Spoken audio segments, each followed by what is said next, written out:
Hello and welcome. तो आज हम लोग जेईई मेन 2023 में क्वाड्रेटिक इक्वेशन में जो सवाल आए थे अप्रैल अटेम्प्ट में उनको सॉल्व कर रहे होंगे। ठीक है, तो अप्रैल में कुल 8 सवाल आए थे। ठीक है, तो वन बाय वन हम उनके सॉल्यूशंस का एनालिसिस करेंगे। ठीक है, तो लेट्स स्टार्ट। ठीक है, तो स्टार्ट करते हैं ना। तो पहला सवाल है, ठीक है, 15 अप्रैल शिफ्ट 1 में आया था और सवाल कहता है find the number of real solutions of the equation x mod x minus 5 mod x plus 2 plus 6 is equal to 0। ठीक है, तो इसका एक तरीका तो है कि तुम मॉड ब्रेक कर लो। ठीक है, और फिर केसेस बनेंगे उसमें। ठीक है, दूसरा तरीका है ग्राफिकली करने का, तो ग्राफ से करो तो ज़्यादा आसान होगा। तो मैं काम करता हूँ, इस इक्वेशन को वापस लिख लेता हूँ। ठीक है, ठीक है, अब मैं क्या करता हूँ, RHS का ग्राफ बनाता हूँ। तो RHS का हम अगर ग्राफ प्लॉट करें तो RHS जो है ये इतना, इसका रूट कहाँ है, -2 पे। ठीक है, अब तुमने अगर ग्राफ पढ़ा है तो तुमको पता होगा इसका ग्राफ कैसे बनेगा। ये V शेप का ग्राफ बनता है ना। अच्छा, जब x 0 होगा तो इसका आउटपुट कितना होगा, 10 होगा, तो यहाँ पे कहीं 10। ठीक है, ये RHS का ग्राफ बना लिया। अच्छा, अब LHS को देखो, LHS क्या लिखा है, x mod x प्लस 6 ये लिखा है। जब x पॉजिटिव होगा तो ये एक्स स्क्वायर प्लस 6 ऐसे बनेगा, और x नेगेटिव होगा तो माइनस एक्स स्क्वायर प्लस 6, क्योंकि मॉड माइनस के साथ खुलेगा। ठीक है, अब फॉर x ग्रेटर देन 0 हमें इसका ग्राफ प्लॉट करना है। अच्छा, एक्स स्क्वायर का ग्राफ तो पता है तुमको ऐसा होता है, उसमें 6 जोड़ दो, तो 6 जोड़ोगे तो ऐसा हो जाएगा, है ना। लेकिन हमें सिर्फ इतना पोर्शन चाहिए क्योंकि x ग्रेटर देन 0 दे रखा है, तो यहाँ पे कहीं 6। ठीक है, ये ग्राफ। ठीक है, तो एक सॉल्यूशन तो दिख गया। ठीक है, अब x नेगेटिव के लिए ये ग्राफ प्लॉट कर देते हैं। ठीक है, तो माइनस एक्स स्क्वायर का ग्राफ भी तुम्हें पता होगा, ऐसा होगा, है ना। उसमें 6 जोड़ दोगे तो कुछ ऐसा हो जाएगा। ठीक है, यहाँ पे 6। ठीक है, तो अब काम करो, इसको प्लॉट कर लो तो ये ऐसा कुछ जाएगा। अच्छा, अब तुम्हें ये भी फाइंड करना होगा कि ये x एक्सिस को कहाँ कट करेगा। तो x एक्सिस को कहाँ कट करेगा, इसके लिए तुमको 0 से इक्वेट करना पड़ेगा, क्योंकि अगर तुम किसी भी ग्राफ का इंटरसेक्शन पॉइंट चाहते हो विथ x एक्सिस, तो बेसिकली तुम रूट निकाल रहे होते हो ना। तो x यहाँ से कितना आ जाएगा, plus minus √6। Obviously plus √6 reject हो जाएगा। ठीक है, क्योंकि x तो नेगेटिव है, तो -√6 हम ले लेंगे, -√6 कहीं यहाँ आएगा। ठीक है, तो ऐसा कुछ ग्राफ चला जाएगा। ठीक है, तो कितने सॉल्यूशन आ गए, 1 2 3, तो कुल 3 सॉल्यूशन आएंगे। ठीक है, नोट कर लो। नेक्स्ट सवाल लेते हैं। अगला सवाल ये आया था 13 अप्रैल के शिफ्ट 2 को। सवाल कहता है let alpha comma beta be the roots of the equation x square minus x root 2 plus 2 is equal to 0, then find alpha की पावर 14 प्लस बीटा की पावर 14। ठीक है, तो इसमें काम करो, √2 को के पुट कर दो, क्योंकि रूट बार बार लिखोगे वो अच्छा नहीं लगेगा। ठीक है, तो इक्वेशन बन जाएगा एक्स स्क्वायर माइनस के एक्स प्लस के स्क्वायर बराबर 0। ठीक है, इसको अल्फ़ा सेटिस्फाई कर रहा है तो इसमें अल्फ़ा डाल दो, तो alpha square minus k alpha plus के स्क्वायर बराबर 0। ठीक है, ये ट्रू है ये इक्वेशन। अब एक काम करो, इसको अल्फ़ा की पावर n-2 से मल्टीप्लाई कर दो। ठीक है, तो ये कितना बन जाएगा, अल्फ़ा की power n minus k alpha की पावर n-1 प्लस के स्क्वायर अल्फ़ा की power n-2 is equal to 0। ठीक है, सिमिलरली बीटा की पावर n के लिए भी यही इक्वेशन बनेगा, है ना। ठीक है, दोनों को ऐड कर दो, तो ऐड करोगे तो ये क्या बनेगा, अल्फ़ा की पावर n प्लस बीटा की power n minus k alpha की पावर n-1 प्लस बीटा की पावर n-1 प्लस के स्क्वायर अल्फ़ा की पावर n-2 प्लस बीटा की पावर n-2। ठीक है, ये इक्वेशन ट्रू है। अच्छा, मैं डिफ़ाइन कर लेता हूँ SN भी अल्फ़ा की पावर n प्लस बीटा की पावर n, तो हमें निकालना क्या है, S14। ठीक है, दिस इज़ आर रिक्वायरमेंट। ठीक है, ये रिक्वायर्ड है। ठीक है, तो इसको मैं लिख सकता हूँ S N minus K S N minus one plus के square S N minus two, ठीक है, इज इक्वल टू 0, ठीक है। अच्छा, अगर ये n के लिए ट्रू है तो ये n माइनस वन के लिए भी ट्रू होगा, है ना। तो मैंने n के जगह क्या किया, n माइनस वन पुट कर दिया, तो ये कुछ ऐसा आ जाएगा n माइनस टू प्लस के square S N minus three is equal to 0, ठीक है। अब क्या करो, ये जो इक्वेशन है ना, ये क्रिटिकल स्टेप है, इस इक्वेशन में k से मल्टीप्लाई कर दो, ठीक है। तो जब तुम ऐड करोगे इसके बाद तो ये कुछ ऐसा बन जाएगा, plus k cube S N minus three is equal to 0, ठीक। तो अब तुम्हारे पास ये रिडक्शन फॉर्मूला आ गया, ठीक है। इसको तुम लिख सकते हो S N upon S N minus three is equal to minus k cube. अब तुम काम करो, एक n is equal to 2 put करके देखो, तो ये कितना बनेगा, S two upon S minus one, ठीक है। अब क्या करो, इनके बीच का कितना गैप है, और n और n माइनस थ्री में कितना गैप है, 3 का गैप है ना। तो अब पहले तो n 2 रखे, अब n को 5 रखो, वो पता चलेगा क्यों। 5 रखोगे तो क्या होगा ना, यहाँ S5 बनेगा और S2 डिनोमिनेटर में आएगा। तो जब तुम मल्टीप्लाई कर रहे होगे ना, तो पहले तो ये न्यूमरेटर में आया, फिर ये डिनोमिनेटर में आया, ठीक है। तो ये कटता जाएगा, ठीक है। अब n इज इक्वल टू 8 रखो, ठीक है। तो S8 अपॉन S5 इंटू अब 11 रखो, ठीक है। ये हमें चाहिए S14, है ना। तो कितने बार आया, ये माइनस के क्यूब है, ये भी माइनस के क्यूब है, ऐसा 5 बार आएगा। तो माइनस के क्यूब का पावर 5, तो माइनस तो बाहर ले लिया, के का पावर 15, है ना। माइनस वन का पावर 5 तो माइनस वन ही होता है, ठीक है। अब तुम देखो, ये इससे गया, ये इससे गया, ये इससे गया, ये इससे गया। S14 upon S minus one is equal to minus k की पावर 15। अच्छा, S माइनस वन क्या है, 1 upon alpha plus 1 upon beta है। इसको लिख सकते हैं alpha plus beta upon alpha beta. Alpha beta कितना है, अल्फ़ा प्लस बीटा कितना है, k है, और अल्फ़ा बीटा क्या है, k स्क्वायर है,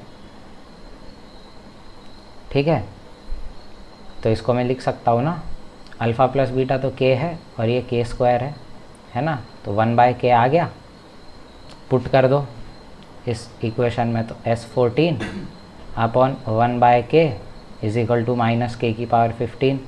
इसका मतलब S14 कितना है, माइनस के की पावर 14। इसका मतलब माइनस √2 का power 14।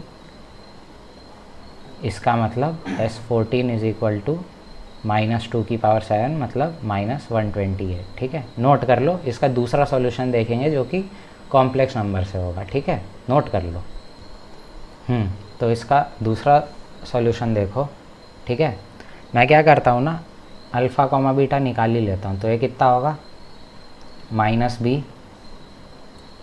Plus minus B square minus 4ac, मतलब आयोटा √6 अपॉन 2, ठीक है। अब एक काम करो, इसमें से √2 कॉमन ले लो, तो ये कितना हो जाएगा, हाफ प्लस माइनस आयोटा √3/2, ठीक है। इसको क्या लिख सकते हैं, √2 इंटू ई का पावर आयोटा π/3, है ना, यूलर फॉर्म में, प्लस माइनस, सॉरी 2 रूट आएंगे ना, ठीक है। मैंने मान लिया अल्फ़ा जो है वो पॉजिटिव है, √2 ई का पावर आयोटा π/3, ठीक है। और बीटा है तो √2 ई का पावर माइनस आयोटा π/3, ठीक है। अल्फ़ा की पावर 14 क्या होगा, √2 ई का पावर आयोटा 14 π/3, ठीक। और बीटा की पावर 14 क्या होगा, अल्फ़ा का कॉन्जुगेट है ना ये, देखो ये जो लिखा है, बीटा जो लिखा है वो अल्फ़ा का कॉन्जुगेट है, ध्यान से देखो, क्योंकि माइनस साइन है ना इधर, तो बीटा का पावर 14 भी इसका कॉन्जुगेट होगा, ठीक है। तो ये ऐसा आ जाएगा, है ना। अच्छा, 14 π/3 को क्या लिख सकते हैं, 4π प्लस 2π/3, ठीक है, ऐसा लिख सकते हैं। तो जब तुम अल्फ़ा की पावर 14 को निकालोगे √2 ई का power iota 4 pi plus 2 pi by 3, तो ये कितना आ जाएगा √2 ई का पावर आयोटा 2 पाई बाय 3, है ना। और बीटा का पावर 14 क्या हो जाएगा, इसका कॉन्जुगेट है ना, तुम ध्यान से देखो, ये अल्फ़ा की पावर 14 है, बीटा की पावर 14 है, दोनों एक दूसरे के कॉन्जुगेट हैं। तो अगर अल्फ़ा का पावर 14 ये है तो इसका कॉन्जुगेट क्या होगा √2। अच्छा, यहाँ पे √2 का पावर 14 भी तो आएगा, क्योंकि √2 का भी पावर 14 जाएगा यहाँ पे, ठीक है।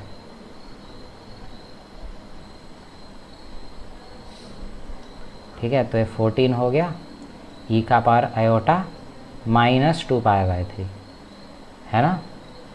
ऐड करोगे तो कितना आएगा 14 प्लस बीटा की पावर 14 इंटू √2 की पावर 14 को मैं 2 की पावर 7 लिख देता हूँ, ठीक है।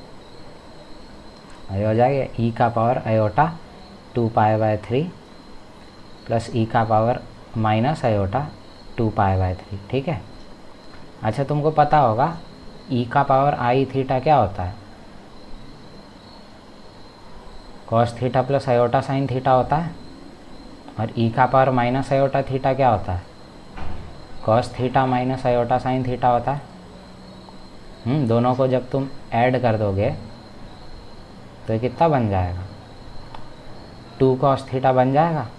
तो यही रिज़ल्ट हम यहाँ यूज़ कर सकते हैं, अल्फ़ा की पावर 14 प्लस बीटा की पावर 14 बराबर 2 की power 7 into 2 cos 2 pi by 3। Cos 2 pi by 3 क्या होता है -1/2, तो जब ये 2 से मल्टीप्लाई होगा तो वो -1 आएगा, तो -2 की पावर 7 जो कि -128, ठीक है। नोट कर लो, नेक्स्ट प्रॉब्लम लेते हैं, ठीक है। नेक्स्ट प्रॉब्लम पे चलते हैं। Let alpha comma beta be the roots of the equation x² + x√6 + 3 = 0, then compute this, मतलब इतना कंप्यूट करना है। ये सवाल भी 13 अप्रैल शिफ्ट 2 को आया था, सॉरी ये 12 अप्रैल को शिफ्ट 1 में आया था, ठीक है। तो इसका सॉल्यूशन देखते हैं, ठीक है। तो अब तुम सोचोगे जैसे पिछले सवाल में 2 सॉल्यूशन बताए थे ना, कि मतलब एक तो मतलब जो पावर n में जा रहा था, है ना, वो हमने मैनिपुलेट करके एक इक्वेशन बना दी थी वो Sn वाली, ठीक है। तो इसमें वो नहीं हो पाएगा, ठीक है। इसमें तुमको कॉम्प्लेक्स नंबर के हिसाब से ही जाना होगा, ठीक है। तो इसका तुम एक काम करो, रूट निकाल लो। तो अल्फ़ा कॉमा बीटा क्या होगा -b plus minus b² - 4ac iota √6/2, ठीक है। b², हाँ ठीक है। अब एक काम करो, तुम इसमें -√6/2 कॉमन ले लो, ठीक है।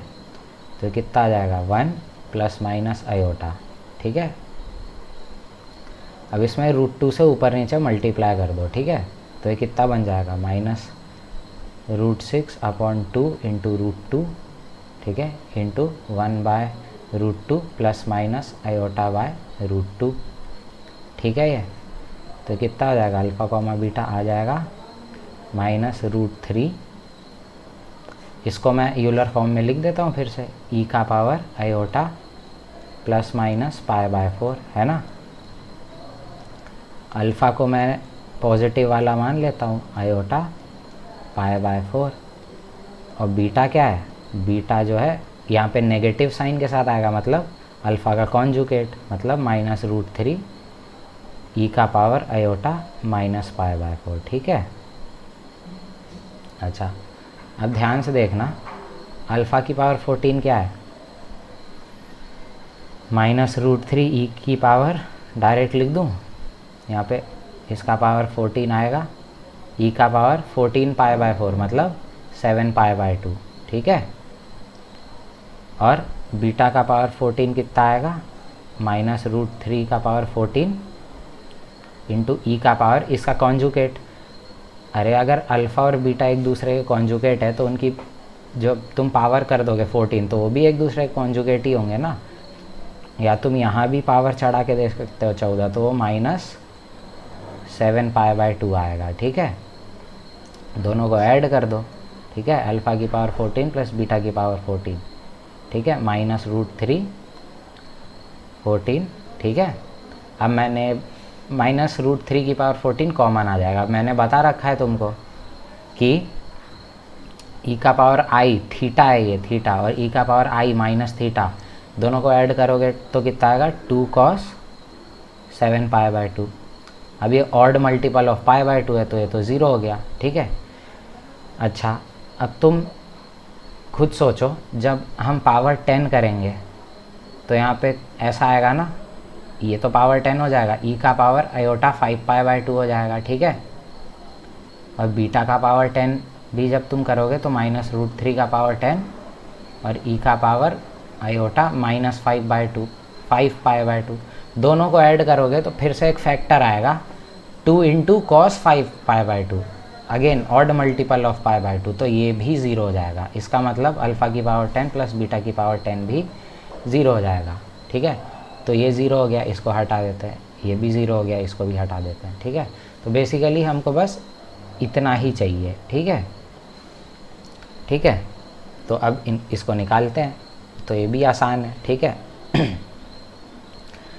अब तो तुमको डायरेक्ट ही कर लेना चाहिए, जैसे डायरेक्ट अगर मैं लिख दूं पावर 23 चढ़ाओगे तुम तो अल्फ़ा क्या आएगा यहाँ पे π/4 की जगह 23 π/4 आएगा। मतलब पावर अगर 23 करोगे, जैसे मैं लिख ही देता हूँ, तो -√3 का पावर 23 इंटू ई का पावर आयोटा 23 π/4 आएगा, ठीक है।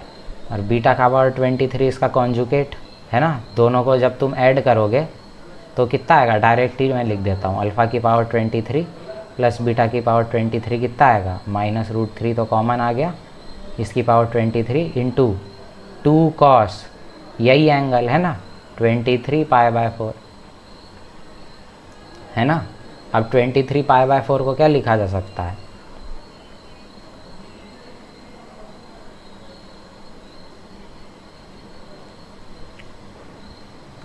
(23 π/4 को क्या मैं लिख सकता हूँ ऐसा, कैसा 6π - π/4 है ना। और 6π - π/4 करोगे तो जब इसमें तुम cos दोनों जगह चढ़ाओगे cos और यहाँ भी cos, तो ये तो अल्टीमेटली cos π/4 लिखा है ना, तो ये 2 cos π/4 लिखा है, ठीक है। ये आ गया, ठीक है। अब अल्फ़ा की पावर और क्या दिया है, और क्या चाहिए, अल्फ़ा की पावर 15 चाहिए ना। अल्फ़ा की पावर 15 क्या है, -√3 का पावर 15 तो ई का पावर आयोटा 15 π/4 है ना। अगेन बीटा की पावर 15 इसका कॉन्जुगेट आएगा, कॉन्जुगेट के साथ ऐड करोगे तो कितना आएगा, बीटा की मतलब अल्फ़ा की पावर 15 प्लस बीटा का पावर 15 कितना होगा, ये -√3 का पावर 15 तो कॉमन आ जाएगा, लेकिन यहाँ पे 2 cos, ये एंगल आ जाएगा 15 π/4। इतना तो अब विजुअलाइज तुम कर पा रहे होगे कि डायरेक्ट लिख दें। अब 15 π/4 कितना है, तो कितना लिख सकते हैं 15 π/4 को, 4π - π/4 लिख सकते हैं ना। अब दोनों साइड cos लगा दोगे तो ये भी अल्टीमेटली cos π/4 है ना, तो ये भी कितना है -√3 का पावर 15 2 cos π/4। हमें क्या चाहिए, अगर ये 1 है और ये 2 है तो हमें तो 1 / 2 चाहिए ना, तो डिवाइड कर दो तो ये कितना आ जाएगा 2 cos π/4 2 cos π/4 तो कट जाएगा, लेकिन -√3 ये सब बचेगा तो पावर 8 हो जाएगा, तो -√3 का पावर 8 मतलब 3 का पावर 4 मतलब 81, ठीक है। ये आपका आंसर है, नोट कर लो। नेक्स्ट सवाल लेते हैं। तो नेक्स्ट सवाल पे आते हैं। Find the number of real solutions of the equation, ये इक्वेशन दी है = 0, ठीक है। तो इसका एक स्टैंडर्ड तरीका है, जैसे सबसे पहले तो एक काम करो, ई का पावर 2x को t पुट कर लो, उससे इक्वेशन हल्का हो जाएगा, ठीक है। क्योंकि तुम देखो इवन ही है पावर सब तो सब का पावर अच्छा ही आएगा। तो इक्वेशन कितना बन जाएगा, t का power 4 - t³ - 3t² - t + 1 = 0। Obviously t > 0 है ना, क्योंकि e का पावर 2x तो हमेशा 0 से बड़ा ही है ना, ठीक। अच्छा, अच्छा, अब तुमने फॉर्मेट किया होगा तो तुमसे हो जाएगा कि यहाँ का कोफिशिएंट यहाँ का कोफिशिएंट सेम है, यहाँ का कोफिशिएंट यहाँ का कोफिशिएंट सेम है। इसको क्या बोलते हैं? सिमेट्रिक इक्वेशन बोलते हैं। इसमें अपन क्या करते हैं ना कि जो यहाँ का पावर है ना टी का, और यहाँ पे जो टी का पावर है उसका एवरेज लेते हैं और डिवाइड कर देते हैं। तो कर दो डिवाइड, टी स्क्वायर से डिवाइड करना है इसमें। 4 और 0 का एवरेज कितना होगा? 2 होगा ना, तो डिवाइड कर दो टी स्क्वायर से। टी स्क्वायर से डिवाइड करोगे तो कितना इक्वेशन बन जाएगा? ये ऐसा बन जाएगा, ठीक है। अब टी स्क्वायर वाला टर्म जो है वो कलेक्ट कर लो, minus T plus 1/t is equal to 3, ये है। अब टी स्क्वायर प्लस 1/t को क्या लिख सकते हैं? तो टी प्लस 1/t है, ये कुछ है, ठीक है। अगर तुम स्क्वायर करोगे इसका 1/t स्क्वायर का, इसको मान लो z मान लो, तो जब तुम स्क्वायर किए तो कुछ ऐसा बनेगा। तो T square plus 1/t square को क्या लिख सकते हो? z स्क्वायर माइनस 2 लिख सकते हो। z स्क्वायर क्या है? z को वापस अब बैक सब्सटीट्यूट कर दो, t प्लस 1/t माइनस 2, ठीक है। ये चीज़ लिख सकते हो तुम, T square plus 1/t square को लिख दो t प्लस 1/t का whole square minus 2 minus T plus 1/t is equal to 3, ठीक है। ये अब t प्लस 1/t का square minus T plus 1/t is equal to 5, ठीक है। अब ये क्वाड्रेटिक है t प्लस 1/t में, तो t प्लस 1/t निकाल लो, कितना हो जाएगा? Minus b plus minus b square minus 4ac, तो कितना? √21/2 है ना, ये आ गया। अब तुम देखो e का पावर 2x जो है वो ग्रेटर देन 0 है, तो मैंने दो नंबर कंसिडर किए, e का पावर 2x और 1/e का पावर 2x, और इसमें क्या किया मैंने? ये इनइक्वालिटी लगाई, am greater than equal to gm, ठीक है। तो इसमें am तो इसका ये होगा, is greater than equal to square root of this. तो इससे क्या आ गया? e का पावर 2x प्लस 1/e का power 2x is greater than equal to 2, ठीक है। तो t प्लस 1/t ऐसा है, 2 से बड़ा है, ठीक है।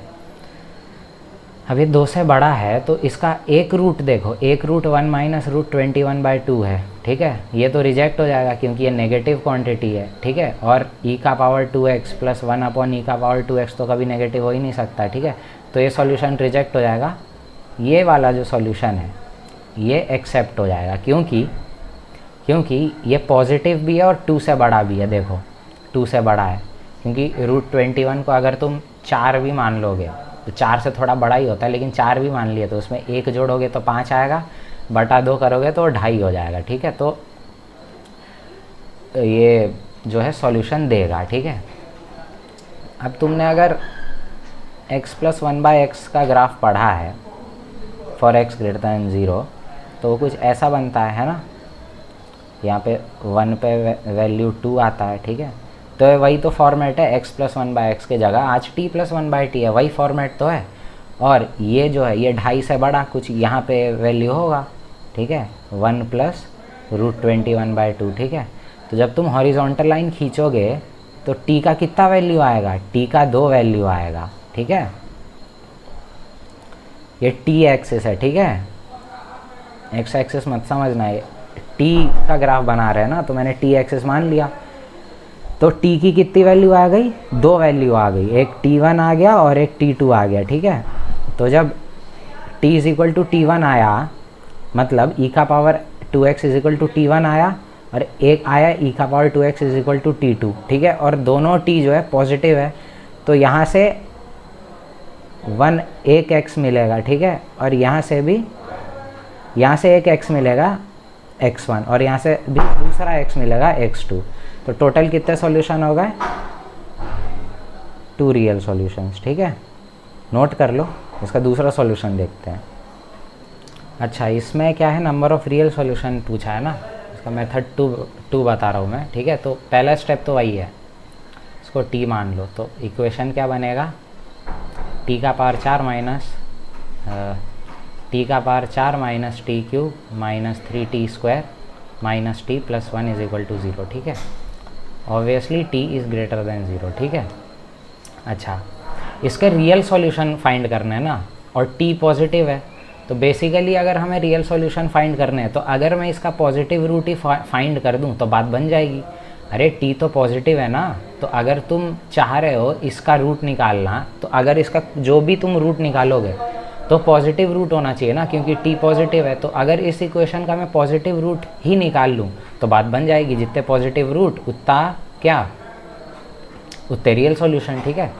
तो हम काम करते हैं, मान लेते हैं एफ टी फंक्शन है कुछ टी का power 4 minus T cube minus 3t² minus T plus 1, ठीक है। इसका ग्राफ स्केच करने के लिए हमें इसका डेरिवेटिव आना चाहिए, डेरिवेटिव का बिहेवियर पता होना चाहिए, ठीक है। तो इसका डेरिवेटिव कुछ ऐसा आएगा, ठीक है। इसका रूट हाफ है क्या, देखो,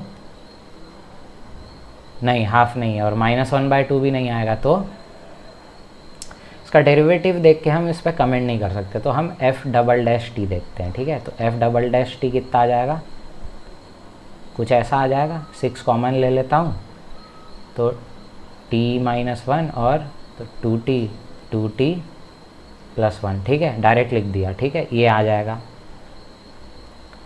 अब तुम देखो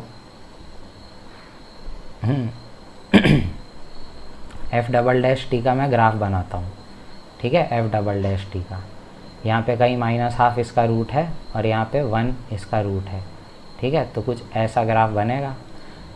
क्योंकि t पॉजिटिव है तो हमें तो सिर्फ इतने ग्राफ से ही मतलब होना चाहिए, ये जहाँ भी मतलब ये इसका काम नहीं है, इसको तुम इरेज भी कर सकते हो, ठीक है। सिर्फ इतने ग्राफ का ही ज़रूरत है हमें, ठीक है।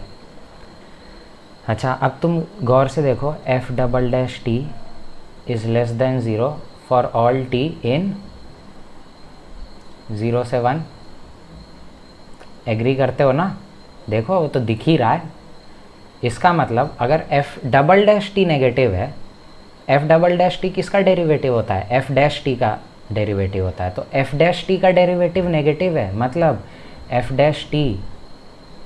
इज़ डिक्रीजिंग, नीचे का एरो मतलब डिक्रीजिंग फॉर ऑल t इन 0 से 1, ठीक है।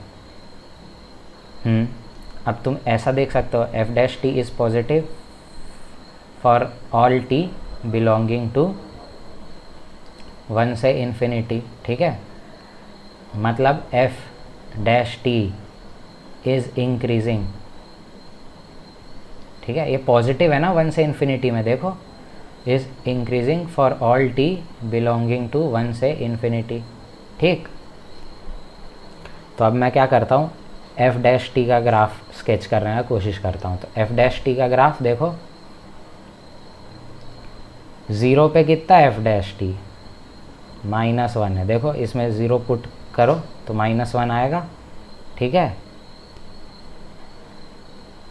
और 1 पे कितना वैल्यू देगा है, 1 पे वैल्यू देगा -6, तो -6 कहीं यहाँ होगा, ठीक है। तो ये 1 से शुरू होके यहाँ तक घट गया, ठीक है, घट गया -6 तक, है ना, 1 तक घट गया। 1 के बाद इंक्रीज़ होना चालू किया है, तो 1 के बाद इंक्रीज़ होना चालू कर दिया। ये मैं मान लेता हूँ कुछ वैल्यू होगा 1 + डेल्टा, ठीक है। डेल्टा कोई पैरामीटर है, मतलब पैरामीटर नहीं, मतलब 1 + डेल्टा को कुछ है, ठीक है। 1 से तो बड़ा ही है ना ये पॉइंट, तो उसी को मैंने डिनोट किया 1 + डेल्टा से, ठीक है। तो f' का है ग्राफ, ठीक है। तो f' का ग्राफ आ गया, तो अब हम f का भी ग्राफ प्रिडिक्ट कर सकते हैं, क्योंकि प्रोसीजर तो वही है ना जो पिछला किया। हमने पहले क्या किया, f" को देख के f' का ग्राफ बना लिया। अब हम f' का ग्राफ देख के f का ग्राफ बना लेंगे, ठीक है। तो अब तुम ध्यान से देखो, f' is less than 0 for all t इन कहाँ से कहाँ तक, 0 से 1 + डेल्टा, है ना। मतलब f' इसका मतलब ft decreases for all t belonging to 0 से 1 + डेल्टा, ठीक है। अब F dash T is positive for all T belonging to 1 plus delta से इन्फिनिटी, ठीक है। 1 प्लस डेल्टा के ऊपर गए तो एफ डैश टी तो पॉजिटिव हो गया ना, ये एफ डैश टी का ही तो ग्राफ है, एफ डैश टी लिखा है ये, ठीक है। इसका मतलब F T increases for all T in 1 plus delta से इन्फिनिटी, ठीक है। तो अब एफ टी का ग्राफ प्रिडिक्ट कर दो। एफ टी जो है वो डिक्रीज कर रहा है 0 से 1 प्लस डेल्टा तक, तो 0 पे वैल्यू देखो एफ टी का 1 दे रहा है। अच्छा 1 प्लस डेल्टा कहीं मैं मान लेता हूँ यहाँ होगा, है ना, और 1 कहीं यहाँ होगा, ठीक। 1 पे कितना वैल्यू दे रहा है एफ टी, देखो तो -3 दे रहा है, -3 में मैंने मान लिया कहीं यहाँ है। तो 0 से 1 प्लस डेल्टा तक तो डिक्रीज कर रहा है, ठीक है, डिक्रीज कर रहा है, डिक्रीज कर रहा है, डिक्रीज कर रहा है, डिक्रीज कर गया, ठीक है। ये -3 वैल्यू दिया, ठीक है। इसके बाद भी डिक्रीज़ करेगा क्योंकि 1 प्लस डेल्टा तक डिक्रीज़ किया, ठीक है, यहाँ तक डिक्रीज़ किया, मुझे नहीं पता क्या वैल्यू होगा लेकिन डिक्रीज़ किया, ठीक। इसके बाद 1 प्लस डेल्टा से इन्फिनिटी में इंक्रीज़ कर गया, तो ये इंक्रीज़ कर गया, ठीक। ये एफ टी का ग्राफ है, ठीक है। तो कितने पॉजिटिव रियल सॉल्यूशंस आए, 2 पॉजिटिव रियल सॉल्यूशंस आए, पॉजिटिव सॉल्यूशंस ही चाहिए थे, तो कितना आ रहा है, 2 रियल सॉल्यूशंस, ठीक है, आ गया अब तो, ठीक है। टी निकाल लिया ना, टी 2 पॉजिटिव है, टी किसको माना था, ई का पावर 2x, तो अगर कुछ t1 होगा ई का पावर 2x, अगर ये t2 होगा, ये मान लो t2 है, ये t1 है, तो इसके करस्पॉन्डिंग एक x1 आएगा, इसके करस्पॉन्डिंग दूसरा x2 आएगा, तो कुल 2 रियल सॉल्यूशन हो गए ना, बस। तो ये थोड़ा एनालिटिकल अप्रोच था, ठीक है, इससे लाइन ऑफ थिंकिंग बढ़ती है, इसलिए बता दिया ये, ठीक है। नोट कर लो, नेक्स्ट प्रॉब्लम लेते हैं, ठीक है, नेक्स्ट प्रॉब्लम लेते हैं ना। Let alpha comma beta be the roots of the equation x square minus 7x minus 1 is equal to 0, find this this this, ठीक है। अच्छा मैं डिफाइन कर लेता हूँ इस बार पहले ही, अल्फ़ा की पावर n प्लस बीटा की पावर n को Sn से, ठीक है। तो अल्फ़ा इसको सेटिस्फाई कर रहा है, तो अल्फ़ा डालो, -1 इज इक्वल टू 0। अब इसको क्या करो, अल्फ़ा की पावर n-2 से मल्टीप्लाई कर दो, तो अल्फ़ा की पावर n-7 अल्फ़ा की पावर n-1 माइनस अल्फ़ा की power n-2 is equal to 0। Same equation beta के लिए बनाओगे तो यही बनेगा, बीटा की पावर n-1 माइनस बीटा की power n-2 is equal to 0, ठीक है। ऐड करोगे तो कुछ ऐसा बनेगा,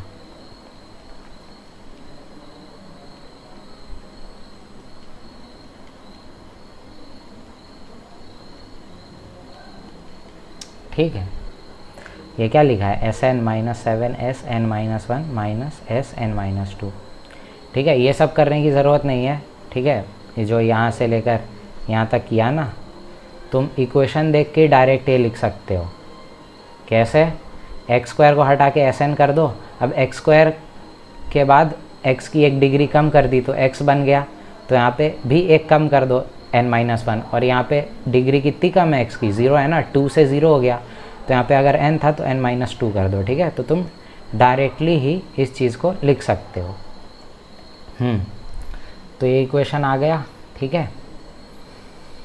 तो इसको रीअरेंज कर लो, ठीक है। हमें रिक्वायरमेंट क्या है हम लोग की, S21 लिखा है प्लस S17 अपॉन S19, ये चाहिए, ठीक। तो अब एक काम करो, S की जगह S21 डालो, तो S21 कितना हो जाएगा, ठीक है।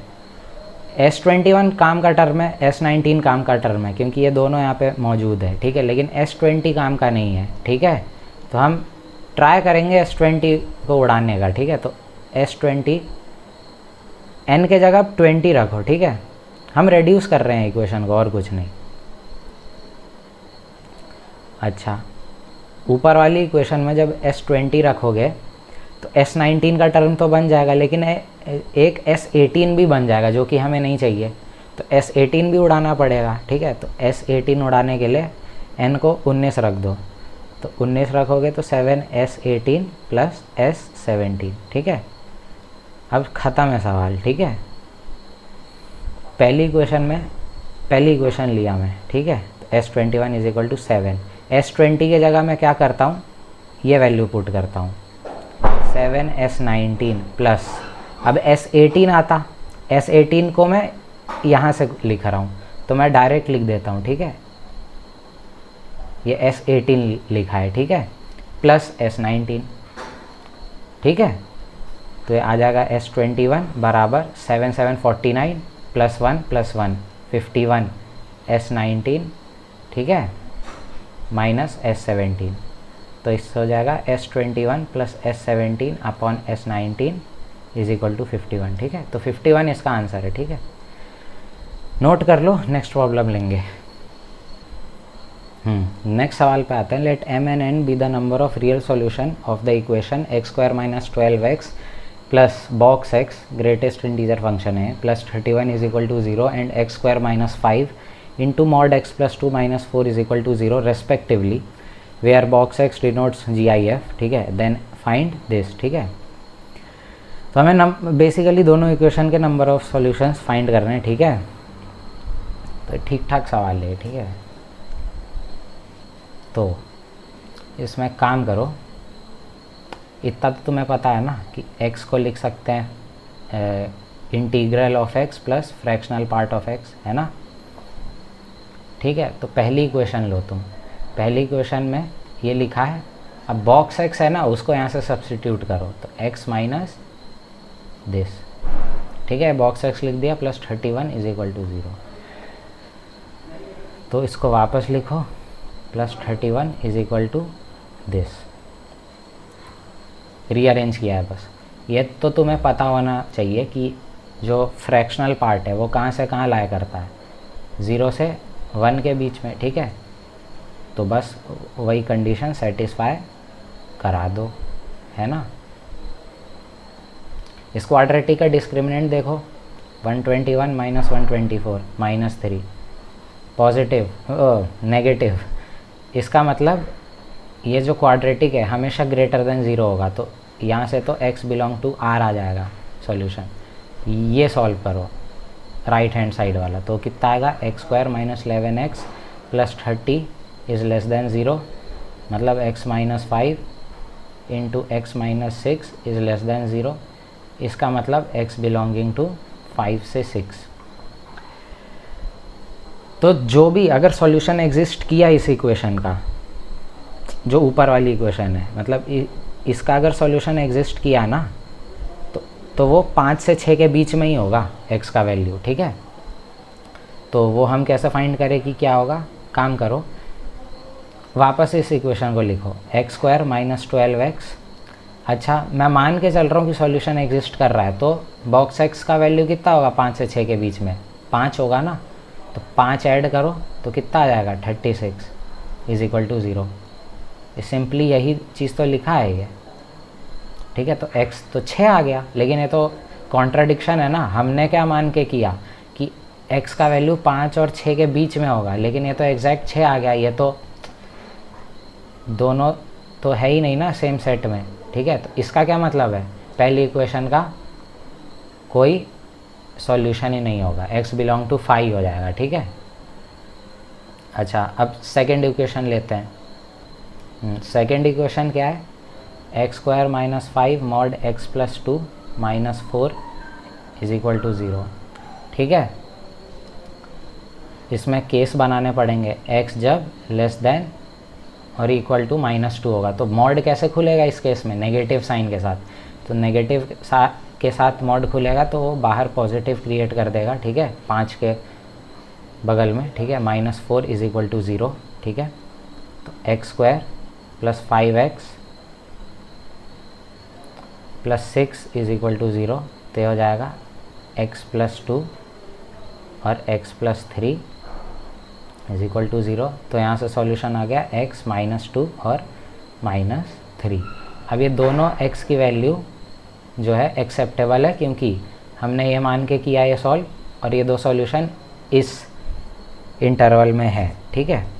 अच्छा जब x ग्रेटर देन -2 होगा, ठीक है, तो मॉड तो पॉजिटिव साइन के साथ ही खुलेगा, ठीक है।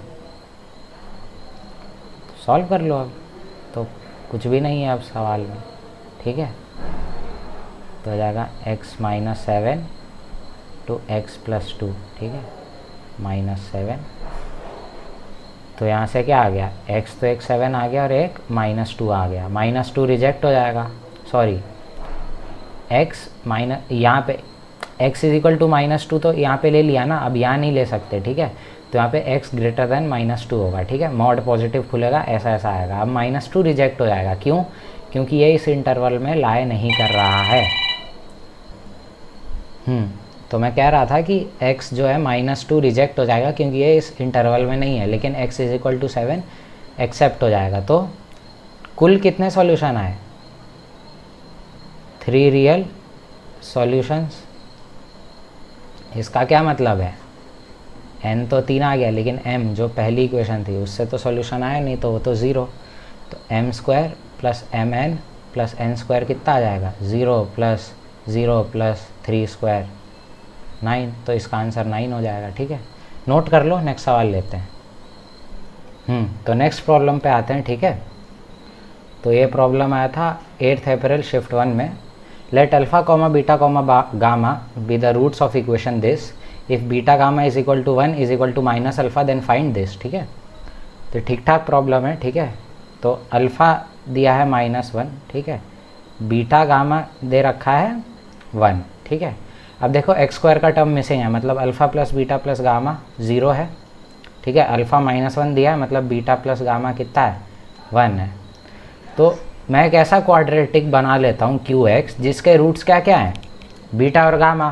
तो कैसे आएगा, x² minus beta plus gamma into x plus beta gamma, ठीक है। इस क्वाड्रेटिक के रूट्स क्या क्या होंगे, बीटा और गामा। तो निकाल लो, तो x² -1 बीटा गामा के जगह, बीटा प्लस गामा के जगह -1 प्लस 1, ठीक है। तो इसके रूट्स हैं बीटा और गामा, ठीक है। अल्फ़ा दे रखा है हमें -1। तो क्या मैं कह सकता हूँ, अगर मैं ऐसा क्यूबिक इक्वेशन बनाऊँ, मान लो क्यूबिक इक्वेशन है, जैसे ये एक क्यूबिक इक्वेशन है मानते हो तुम लोग, ठीक है। इसके रूट क्या है, बीटा है और गामा है, और इसका रूट क्या है, अल्फ़ा है ना। इसका रूट -1 है जो कि अल्फ़ा के बराबर है। तो इस इक्वेशन के क्या क्या रूट हुए, अल्फ़ा बीटा और गामा। तो यार ये यही इक्वेशन तो हुआ ना। तो मैं ये लिख सकता हूँ ना, x³ plus bx plus c is identical to x plus 1 into x² minus x plus 1, ठीक है। अब लीडिंग कोफिशिएंट x³ का दोनों में 1 1 है, तो हमें यहाँ पे किसी कांस्टेंट ऐड करने की ज़रूरत नहीं है। तो ये हो जाएगा x³ plus bx plus c is equal to, तो मैं बोल रहा था कि ये जो इक्वेशन है x³ plus bx plus c, ये आइडेंटिकल है इसके। तो ध्यान से देखो ये क्या लिखा है, ये x³ प्लस 1 लिखा है, ठीक है। या तुम एक्सपेंड कर लो तो यही आएगा, हालांकि एक फार्मूला है a³ प्लस b³ का, ठीक है। तो इससे क्या आया, b तो 0 आ गया और c क्या आ गया, 1 आ गया। अच्छा ये दे रखा है ना, इसके रूट अल्फ़ा बीटा गामा है। इसका क्या मतलब है, β³ प्लस 1 इज इक्वल टू 0, मतलब β³ -1 है। सिमिलरली γ³ भी -1 है ना, और α³ भी -1 है, ठीक है।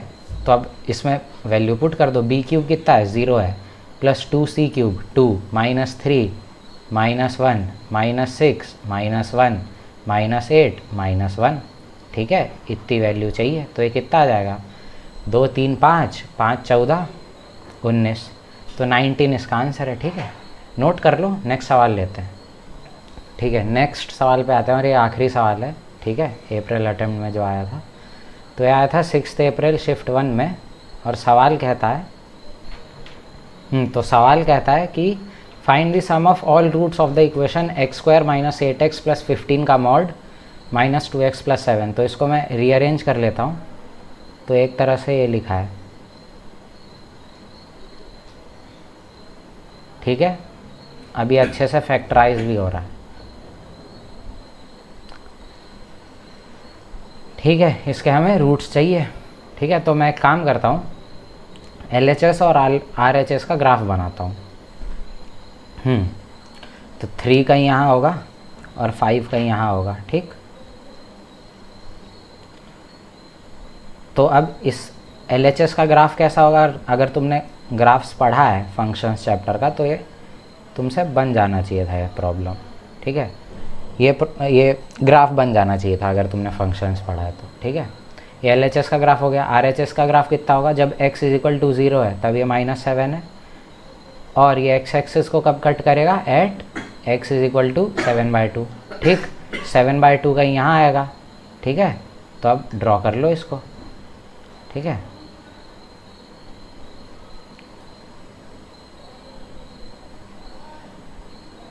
ठीक है, तो ये 2 रूट आ गए, है ना। ये 7/2 है, ठीक। तो ये 2 रूट इसके आ गए। अच्छा तुम ध्यान से देखो,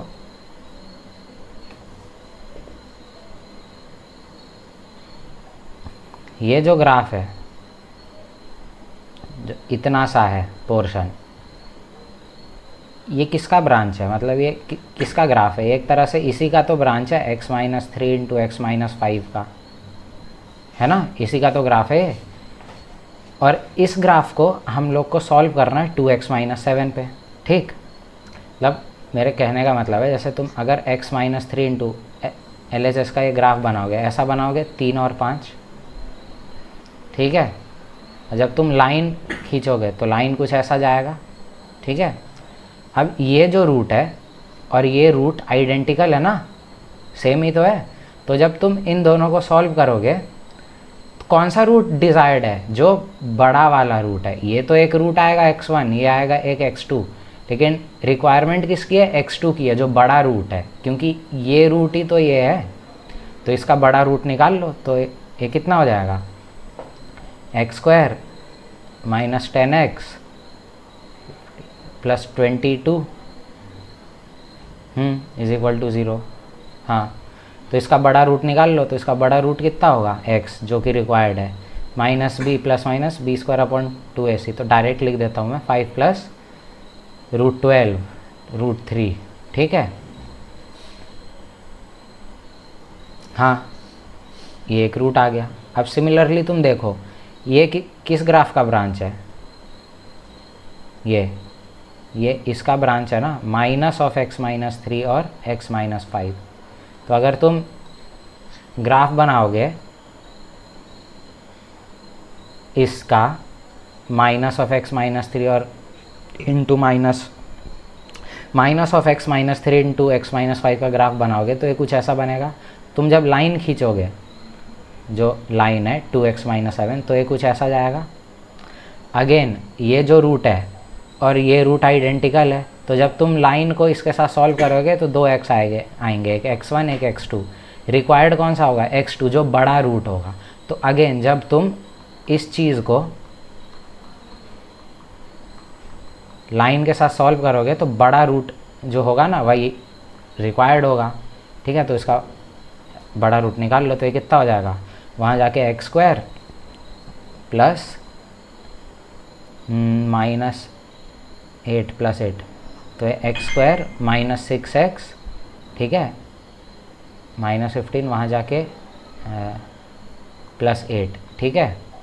तो ये हो जाएगा x - 4 into x - 2 = 0। Required root कौन सा है? बड़ा वाला रूट क्या है? x = 4। तो एक सॉल्यूशन तो आया ये और दूसरा सॉल्यूशन आया ये, ठीक है। दोनों को ऐड करोगे ना तो कितना आ जाएगा? 9 + √3, ठीक है, सिग्मा x। तो 9 + √3 आपका आंसर है, ठीक है। तो हो गया, और क्या। तो ये था अप्रैल अटेम्प्ट के सारे सवाल जो क्वाड्रेटिक इक्वेशन से आए थे, ठीक है, और आसानी थे सब, ठीक है। ठीक है, बाय।